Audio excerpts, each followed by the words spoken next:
Hello, and welcome to another episode of Yell Fire Conversations to Combat the Lie of White Supremacy.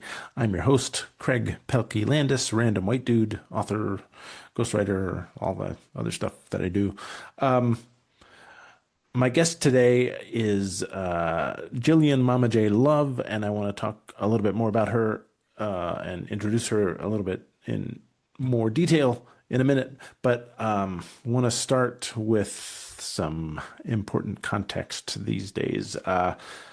So far, this season of Yellfire has been about listening to Black women, and I'm grateful for Jillian and all the other guests that have come this month or this season, sorry, onto the show and been willing to take their time and converse about racism in challenging times, to say the least.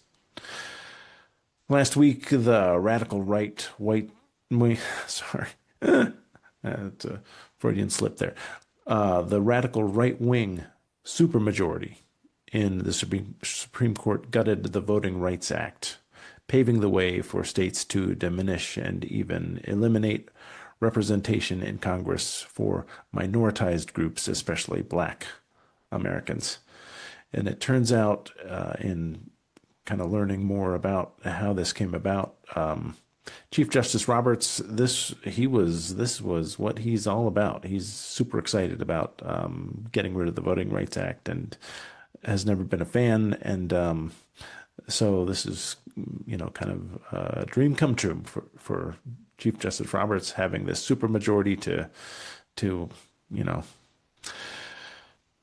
roll back the clock to the Dred Scott era, really. So, Jesus Christ, it's not great days. I was listening to a conversation yesterday with legal scholar Kimberly Crenshaw, who talked about U.S. history as often 2 steps forward, 20 steps back, especially regarding the lie of white supremacy and racial discrimination. And in the conversation, she reminded listeners that the legal rollbacks of rights that happened in the 1870s, 1880s, after the Reconstruction era. So the Reconstruction, post-Civil War, this golden opportunity to create a truly representative, multiracial democracy. But, the U.S. was not willing to do that at the time. And so went into a period, 70, 80-year period of rolling back all of those Reconstruction era gains.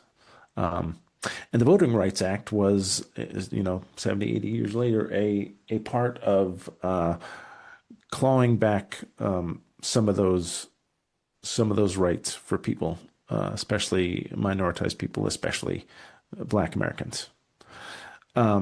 So, when I hear that, we've, civil rights era, and then, kind of stumbling forward,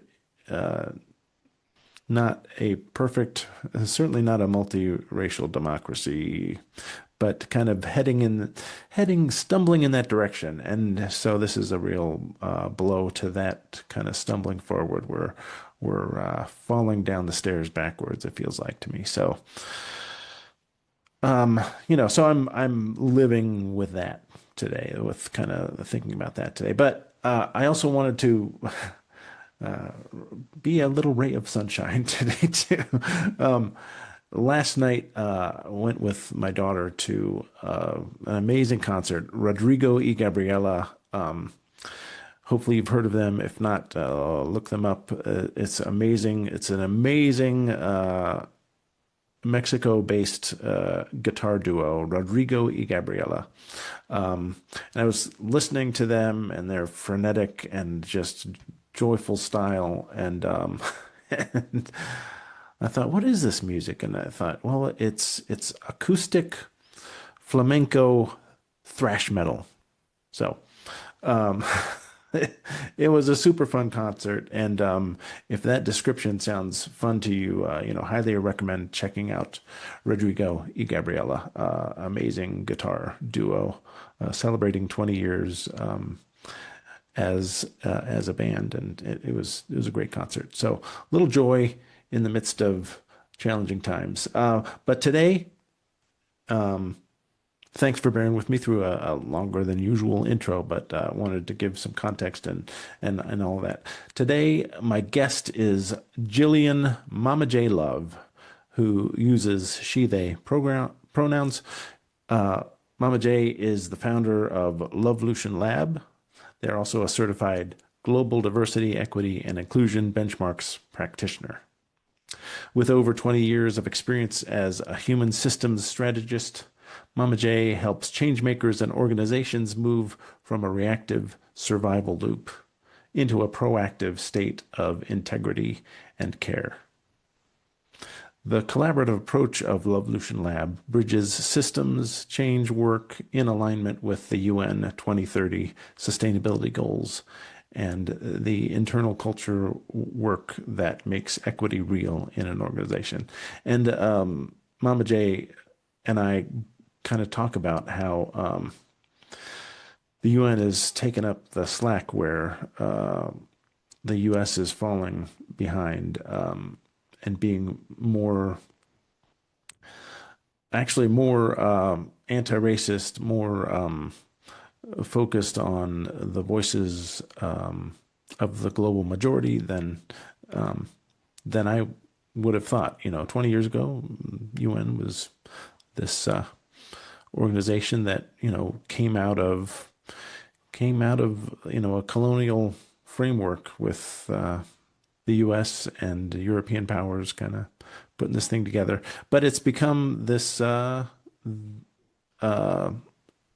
truly global organization that is doing some good things. So anyway, uh, Mama J is using a framework out of the UN 2030 sustainability goals. Uh, at the relational level, Mama J is rooted in a love ethos. Her last name is Love, so it's kind of unavoidable. So she is working as a radical rest advocate and a sovereignty coach to build our collective capacity to keep going during the rise of fascism. So, thanks so much for joining us here. I'm excited to get started with this conversation with Mama J. And please like and subscribe and comment. I got some fun, nasty comments in the last episode, so that was great. So, but try to keep it positive. But I'll have a conversation with anybody who's being moderately constructive. So keep the conversation going, keep the comments coming, like and subscribe wherever you're listening or watching this. Thanks a lot. Welcome.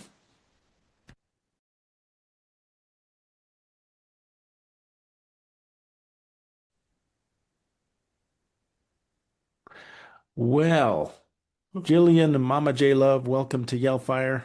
So Thank glad you could be here. Yeah, thanks for joining me. I'm delighted to be here and be in conversation. Awesome. Well, yeah, let's jump right in. So, gentle listener, Mama J and I know each other a little bit from we've been part of a cohort with Aaron Kareen and the Rise Changemakers Academy. So we've been uh, kind of in an intense several weeks as we come to this conversation. So um, good to have a more relaxed and yeah, informal conversation with you, Mama J. So let's just get right into it. Can you tell us a little bit about yourself and your company is Lovelution Lab, and tell us a little bit about that. Yeah. Well, hello, everyone. I'm Jillian, Mama J Love.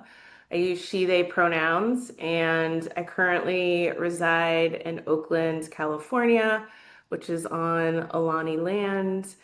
Um, and I come to you today as as a founder, as a human systems strategist, a radical rest advocate, and a sovereignty coach. And it's been an evolution to get to where I am. And I think most of us can relate to this idea that, and still very much a work in progress.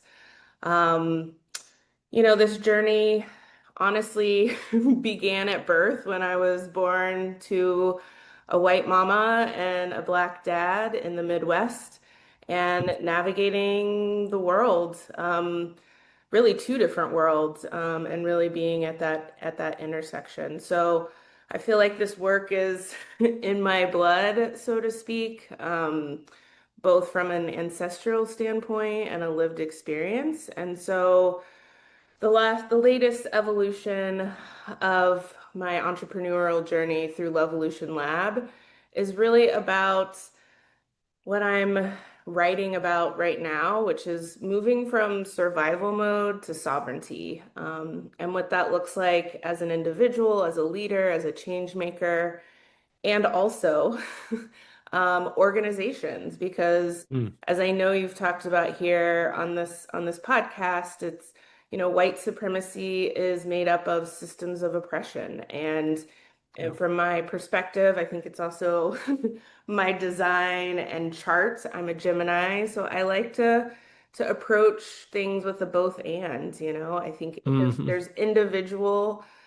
things that we can do to make progress. Hmm. And also our systems are not designed for us to be sovereign, for us to advocate for ourselves, for us to be equitable and inclusive of Yeah. the diversity we have as humans in our, ecosystem, all of it. So that's the work I'm doing through Lovelution Lab. Okay. Awesome. I'm intrigued by the kind of move from survival mode to sovereignty. And can you tell me a little bit more about that? So, like, was there an aha moment that you were like, "Oh, these systems of white supremacy this is the water I'm swimming in. This is the toll it's taking." Or was there like a moment, or how did come to, move from survival to sovereignty? Yeah, I think the part I really want to express is that it's an evolution. I think there's been many moments in my 4+ decades where I was like, this doesn't feel right. Why does this feel so hard? I don't see it being this hard for other folks, Yeah, white folks in particular. right. And so I don't think I think it's easy to want there to be like an inflection point, right? Whether it's in our book or our movies. But in Hmm. life, it's many, many moments. I think Hmm. the latest version that I can speak to is that I actually had to take my ex-wife, who is white, to family court.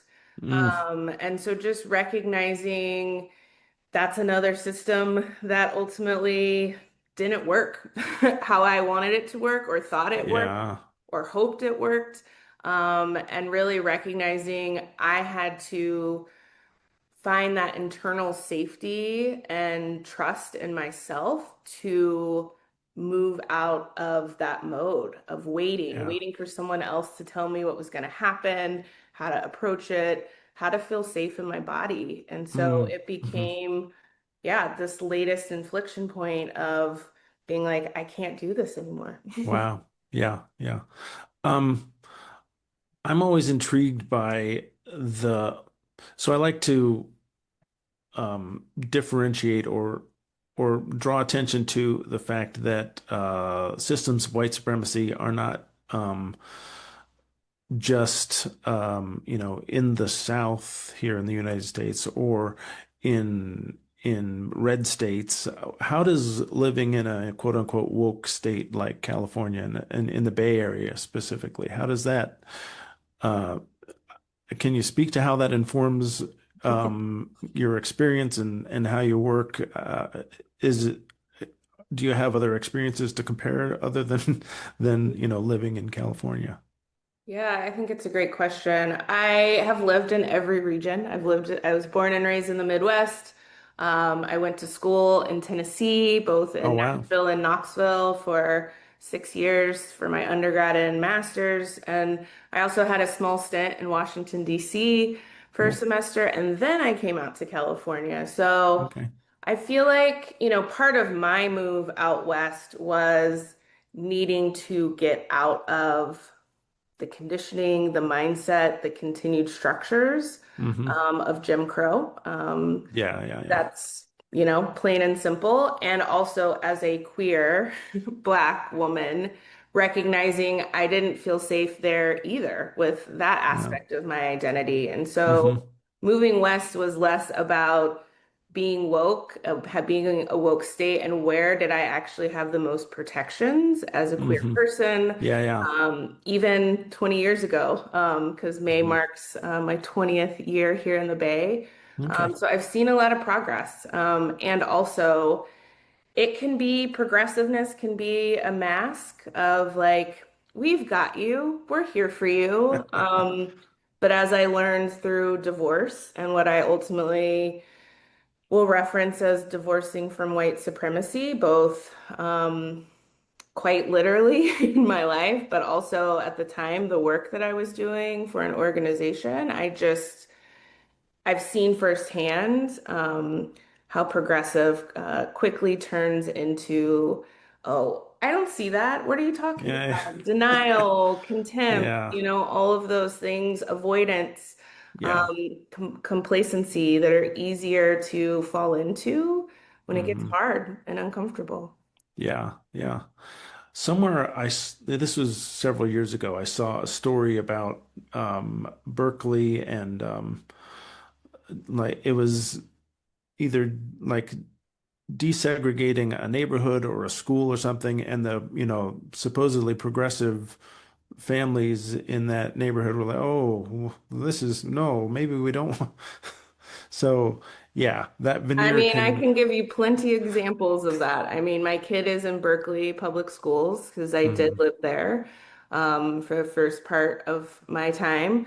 Um, and like, here's what I'll say. As a Black mama, I will always need to advocate for my kid, no matter how mhm, progressive or inclusive the environment is. And it is. I'm so grateful for all the things my kid gets to learn and yeah. be exposed to. And like, you still have to be engaged to see where the worksheets that are outdated or the conversations that you're like, hey, can you involve us in that too? Sort of Mhm, moment. mhm. So I think it's easy to like, oftentimes Berkeley does get a lot of shine because of our progressive takes and also fumbles, right? And Yeah, so yeah. I think there's some really powerful examples that I'm always learning from, but I also Mhm. feel like in some ways I'm in the eye of the storm. Yeah, for sure. For Yeah. sure. Um, you've talked about um, the lie of white supremacy as a holistic burden, uh, physical, emotional, spiritual, and beyond all of that. Can you talk a little more about who, like, are you talking specifically about black and brown folks carrying that burden? Is it a burden we all carry in some way, or, tell me a little bit more about that. Yeah, I mean, I think part of what underlies this conversation is that when systems aren't designed for you, you're going to burn out. And Mm, so I know one of the connections we have, is this love of writing and telling stories. And hmm. I am working on a book. And Awesome. so one of the chapters that I'm working on is talking about the various systems, right? Everything Hmm. from starting with our family system to education, to sports, to then moving into our careers, healthcare. I've experienced burnout in every single one of those Mm, systems. And hmm. when it doesn't get discussed or there's not a place to, I think the thing I'm thinking more about is repair, right? Like, Yeah, yeah, yeah. we often want to talk about truth telling and advocate for yourself, Hmm. but there is harm. I mean, we know there's 400 years of harm that has been done and still not fully discussed in a repair sense, right? And Yeah, yeah. I think we often go to the conversation of reparations, and that's a material way of repairing harm. But there is an emotional, psychological, and spiritual harm that has been done and Mm. continues to be done through, um, yeah, so many ways. Yeah, yeah. Like I'm like, which example do I give? Because there's Right. Wow. there's many, right? And so yes, it's a yes and Hmm. it's a collective burden, but it's also really acknowledging, and this has been part of my radical rest work, is that in order to heal and show up with the most capacity for organizations, I had to learn how to radically rest and ease my nervous system. Hmm. Another version or evolution of moving out of survival mode was quite mo literally moving out of fight or flight. And that Yeah, yeah, became a yeah. standard for a good chunk of my life. Yeah, yeah. I love that. So I wanted to dig into radical rest, and that's like a big part of Lovelution Lab and your work. So can you tell me a little bit more about what that means, some of the practices that you help individuals embrace and learn as they move from that fight or flight uh, mentality into something different? Yeah, I would love to. I always think context is important, so I'll tell you a little story of where it Okay, began. sure. Take yourself back to May 2020. We had been sheltering in place. So much had changed so fast. Mm, And I was working in an organization alongside another consultant, another Black woman consultant who really was like they're at decision fatigue. Like everybody just needs a mm, break. And she made the radical recommendation for the organization to shut down for 3 weeks. mm, And, timing it appropriately, where it was like end of fiscal year, that end of June and July, where most people are out that week of 4th of July anyway. So like being strategic, right? mhm, mhm, They ultimately decided to do 2 weeks instead of three. And that activated my own journey as a leader because mm. the hill I will die on is I'm not going to talk the talk. I'm going to walk it with Okay, you. wow. I'm going to walk it alongside you. And so as a consultant, oftentimes we have to do the hard thing, right? We have to reflect back what other folks may not be willing to do. And so that felt like a call to action to me to be like, how are you going to rest during those 2 weeks? And Mm, I was also working at it with a therapist at the time who had also helped me reveal, like, girl, you are still in fight or flight, mm, and we need to like calm your nerve, like we need to regulate your nervous system. And so it aligned at the same time, right? That personal mhm. growth work and the organizational work I was holding. And I started these cycles of resting for three Yeah, weeks in the summer and then come winter break. It also aligned as a parent. Those are often times you're like, sure. I want to take some summer vacation with my kid. Yeah. I also want to spend the holidays with my kid. So it allowed me to do some alignment work, right? Hmm. Fast forward to today, I've gone deeper. I think we've all heard of the incredible work of the Nat Ministry and reminding us that rest is resistance. Hmm. And what I was feeling very deeply this past summer and into the fall was where are we practicing that? There's a lot of talk about rest and how to rest and take a nap, but Yeah. also is it just rest? Is it just physical rest, right? To our point Mm-hmm. earlier, the burden is not just one lane. It's Yeah. intersectional. And so I then came across the work of Dr. Sandra Dalton Smith, who wrote the book Sacred Rest. And in there, Hmm. she presents a framework of 7 types of rest. And so, Oh, cool. really incredible work. She's a physician.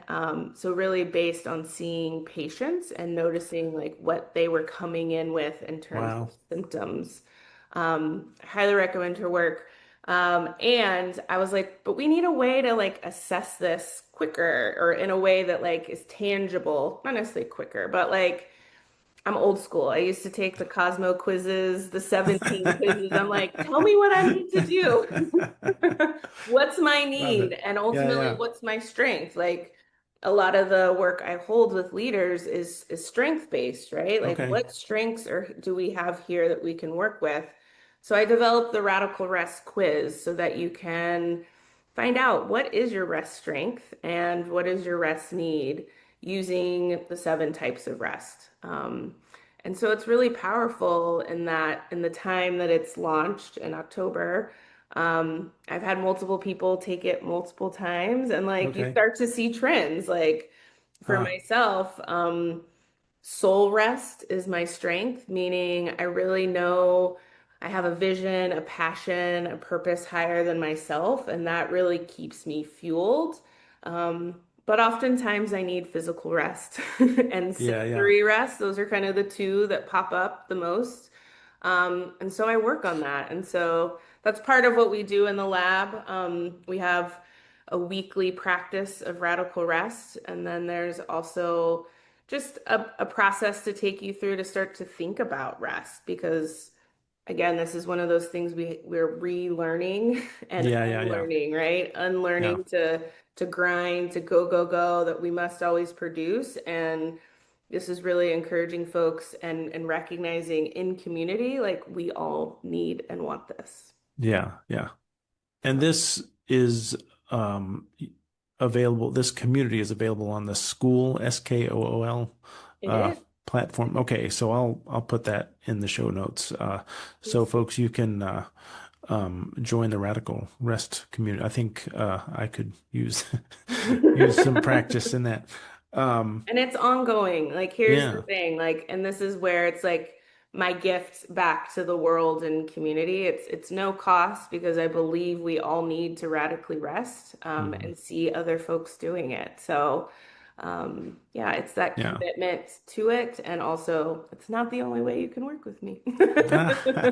Cool. Well, I Yeah. love the idea of the quiz too. I'll be taking the quiz, and yeah, kind of learning some things about myself with that. Yeah. It's always good to Um, have an anchor, right? To know where you are so that mhm. you can track progress. That's how it's going to change. Yeah, for sure, sure. Um, I love that the work is interconnected with diversity, equity, and inclusion. You've got um, training in that area. You're uh, certified as a DEA specialist. I forget exactly your designation, but can you talk to us about so often we all kind of know DEI initiatives are performative at best. So how do you help organizations get beyond that kind of performative aspect of diversity, equity, like putting lipstick on the pig, as it were? Yeah, that's one version. I think my latest metaphor, I went to construction and I was like, we have the foundation, we have the walls, um, but your staff doesn't feel sheltered. Like it's Oh, not wow. all here, you know? Yeah. So yeah, I mean, I think the biggest link that I'm really grounding in this season is it is undeniable that DEI, as it's framed here in the US, is under attack. In fact, I 100%. am working on an article that's going to go out this week on LinkedIn and was looking back at the executive order specific to DEI and actually found one that came out just last month that I hadn't even realized connected to it was framed DEI discrimination for federal contractors.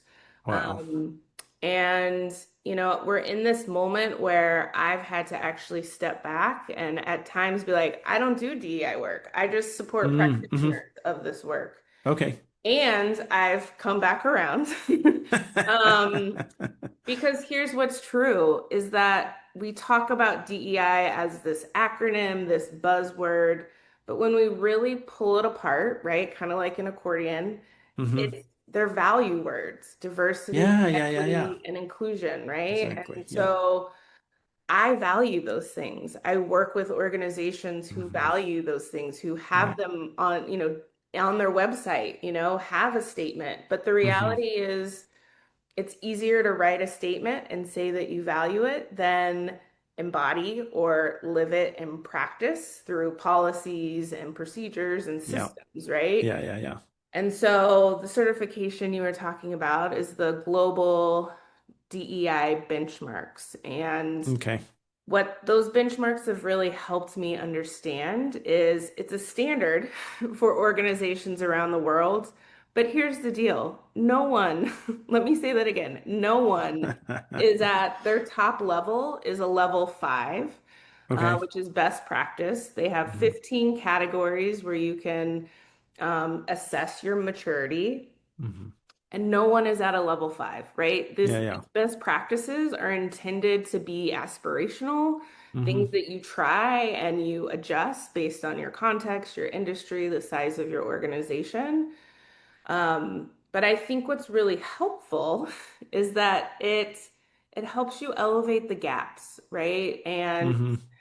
you don't know what you don't know, Right. Right. ultimately. Right. And I think the other link that is really important for this moment in time is that I've had to step out of the US context. I think what makes this tool so powerful in this moment in time is that it's globally centered. Yeah. Yeah. It's anchored in the UN sustainability goals. And so I think that helps us shift the lens, right? Yeah. That Yeah. Yeah. it's not just coming from this US central centered Yeah. centric Yeah. Yeah. place, right? But there are folks around the world and a whole collective through the United Nations, right? That's really trying to ensure Hmm. we sustain ourselves as humanity, right? Like Yeah. that we keep staying alive. Yeah. Yeah. So Yeah. that's what's helping me in this time that feels, it can feel so personal of like, why aren't more folks in the US doing this work? And they are.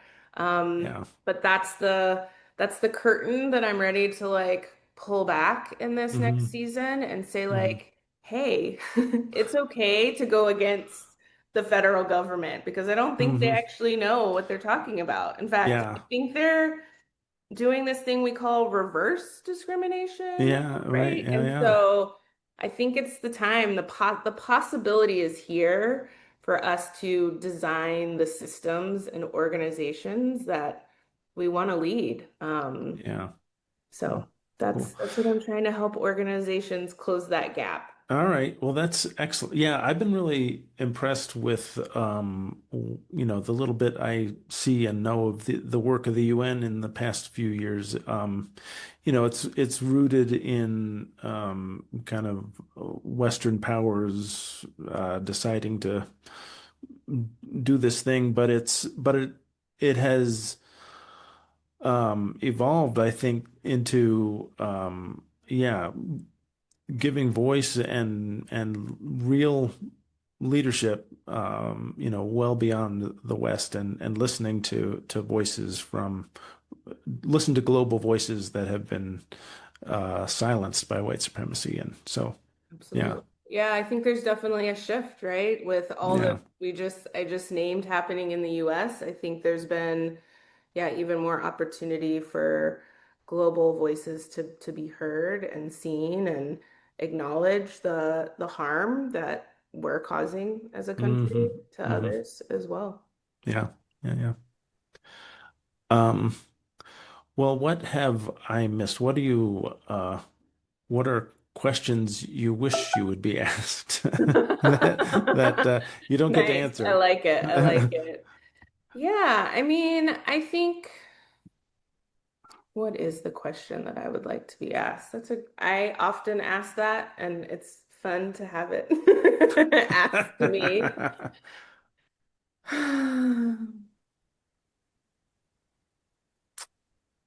I mean, I think the why I was so excited to be in conversation is the reminder that this work is relational.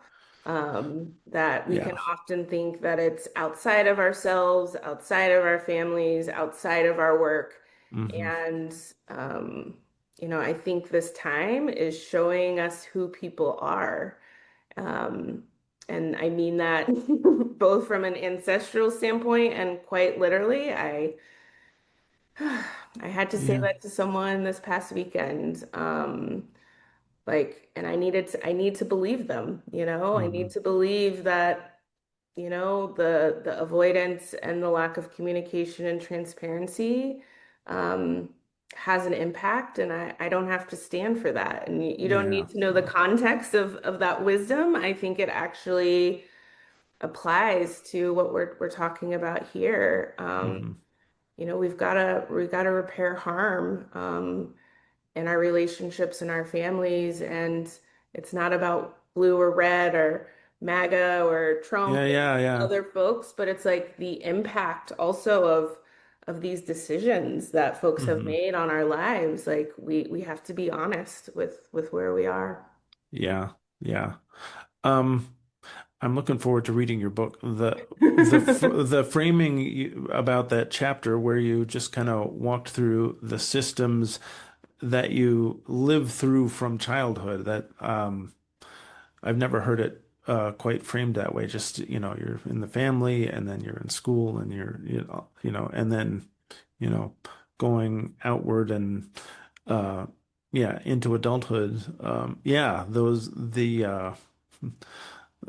the harm kind of uh, reverberates and Mhm. yeah, and the harm is there and needs to be addressed, but hopefully we also, have experiences of wholeness and groundedness and safety that we can, look to as well. Yeah, and I think ultimately that's part of why on the professional side, right, I'm really focused on helping organizations recognize like there's no waiting for the right time, right? Yeah, right, I think exactly. we have the prime example of, in 2020, we're like, when it's post-pandemic, well, here we are. And like, what are we going to do about it, right? Like Yeah, the yeah. next pandemic, whether that's, from a yeah, how we're treating each other standpoint, like a social Yeah, right. aspect to actually another virus, right, Hmm. is likely around the corner. So it's like, I think we get to draw a line in the sand, actually. Like this is Hmm. a moment in history, and I say this often to my daughter. Here, I'll give you an example. She loved Target, right? Target was Okay. her Oh, yeah, favorite yeah. place to go Wow. to. Hundreds of dollars spent at Target. But as soon as, we learned that they had removed their DEI initiatives, we as a family Mhm. made that choice to stop shopping at Target. Yeah, Now, yeah, as a parent, that doesn't mean she hasn't stopped asking the question or pushed to be like, can't we make an exception? Why not? And yeah, so with right. each time she asks, I'm having the opportunity of practicing the value, the teaching. Hmm. And I think my last moment was being like, when you look back, you're gonna appreciate that your mom stuck to her values, right? Absolutely. It's really easy that I could say yes, like, oh, it's just one thing. Oh, it's Right, right, right. $10 here. Yeah, But at the end of the day, when we look back, that's when, right, like the history is there. And yeah. so I think that would be the other thing I would just say is, where we spend our money matters, who we spend our time with matters. Hmm. Um, and make the most of it. Be in conversation. Yeah, yeah. Wow. So we've had that conversation, you and I, about ChatGPT and moving away from that. And I'm just migrating from Substack to Beehive because Mm, like I was torn because I'm like, all these fucking platforms are toxic. totally, totally. But, Substack just crossed too many lines and is, overtly toxic and proud to be toxic. I mean, there's lots of really good anti-racist content on Substack, but I can't be there anymore. Yeah, So, yeah. And that's what it comes down to, right? You know your value, you gave it a go, and they continue to show you who they were, right? yeah, Like yeah. they also made decisions that impact, your willingness to be there. And that's another, personal example, but it does when we build it together, when we, that snowball effect, it Hmm. does have an impact. And Yeah. Target has found themselves there. I think the Yeah. latest Forbes article that I read was a $12 billion loss. Wow. Wow. Yeah, so we Huh. do have impact. Yeah, We exactly. just Yeah. Yeah. Yeah. we got to find the places where we can align, and that's what's been such a gift being in Aaron's community is aligning with fellow change makers like Yeah. yourself, like It's been myself, huge. Yeah. and being in conversation. So thank you for the Yeah. opportunity. Thanks so much. Appreciate your time.